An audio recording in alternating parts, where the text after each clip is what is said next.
Sivaganga custody കൊലയിൽ Stalin സർക്കാരിനെതിരെ പ്രതിഷേധവുമായി നടൻ വിജയ്.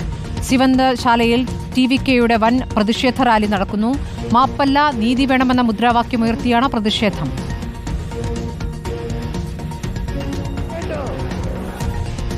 നീതി വേണ്ടും, നീതി വേണ്ടും, നീതി വേണ്ടും, നീതി വേണ്ടും, അനേവർക്കും നീതി വേണ്ടും. ശ്യാമ സദാനന്ദൻ വിവരങ്ങളുമായി. ശ്യാമ, ഇപ്പോൾ നടൻ വിജയുടെ പാർട്ടി വലിയ പ്രതിഷേധ പരിപാടി സംഘടിപ്പിച്ചിരിക്കുന്നു. ശിവഗംഗ കസ്റ്റഡി കൊലയുമായി ബന്ധപ്പെട്ട് എന്തൊക്കെ വിവരങ്ങളാണ് പുറത്തുവരുന്നത്? ഈ വിഷയം വിജയുടെ പാർട്ടി ഏറ്റെടുക്കുകയാണോ? സ്മൃതി, തമിഴ്നാട്ടിലുടനീളം 4 വർഷത്തിനിടെ നടന്ന രാഷ്ട്രീയ കൊലപാതകങ്ങളിൽ കസ്റ്റഡി കൊലപാതകങ്ങളിൽ മരിച്ചവരുടെ ബന്ധുക്കളെ എല്ലാം കണ്ടതിന് ശേഷമാണ് വിജയ് ഇത്തരത്തിലൊരു പ്രതിഷേധ റാലിയുമായി എത്തിയിരിക്കുന്നത്. അതായത് തന്റെ രാഷ്ട്രീയ ശത്രു MK സ്റ്റാലിനും DMK പാർട്ടിയുമാണ് എന്നുള്ളൊരു ശക്തമായ പ്രഖ്യാപനം കൂടിയാണ് TVK ഈ റാലിയിലൂടെ നടത്തുന്നത്. പ്രത്യയശാസ്ത്ര ശത്രു RSSും BJPയും ആണെങ്കിൽ പോലും 2026 പൊതു തെരഞ്ഞെടുപ്പിൽ മുഖ്യമന്ത്രി സ്ഥാനാർത്ഥിയായി സ്വയം ഉയർത്തിക്കാണിക്കുന്ന TVKയുടെ നേതാവാണ് വിജയ്.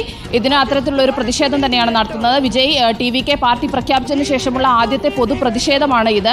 ഇതാണ് ശിവഗംഗയിൽ കഴിഞ്ഞ മാസം കൊല്ലപ്പെട്ട അജിത് കുമാറിനും കഴിഞ്ഞ 4 വർഷത്തിനിടെ കസ്റ്റഡി കൊലപാതകങ്ങളിൽ മരിച്ചവരുടെ കുടുംബങ്ങൾക്കും നീതി ആവശ്യപ്പെട്ടുകൊണ്ടുള്ള ഒരു ശക്തമായിട്ടുള്ള പ്രതിഷേധമാണ് ഇപ്പോൾ TVKയും നടൻ വിജയും നടത്തിക്കൊണ്ടിരിക്കുന്നത്. വിജയുടെ പാർട്ടി പ്രഖ്യാപിച്ചതിന് ശേഷമുള്ള ആദ്യത്തെ പൊതു പ്രതിഷേധത്തിൽ വളരെയധികം ശക്തമായിട്ടുള്ള ജനപങ്കാളിത്തമുണ്ട് എന്നുള്ളത് നമുക്കത് കാണാൻ സാധിക്കും. കഴിഞ്ഞ ദിവസമാണ് ഈ കൊലപാതകത്തിൽ CBI അന്വേഷണത്തിന് ഉത്തരവിട്ടത് സർക്കാരിൻ്റെ ഉത്തരവിട്ടത്. കോടതി നിർദ്ദേശപ്രകാരം ഈ ഉത്തരവിടുമ്പോൾ സ്റ്റാലിൻ ഈ കുടുംബത്തോട് മാപ്പ് പറഞ്ഞിരുന്നു.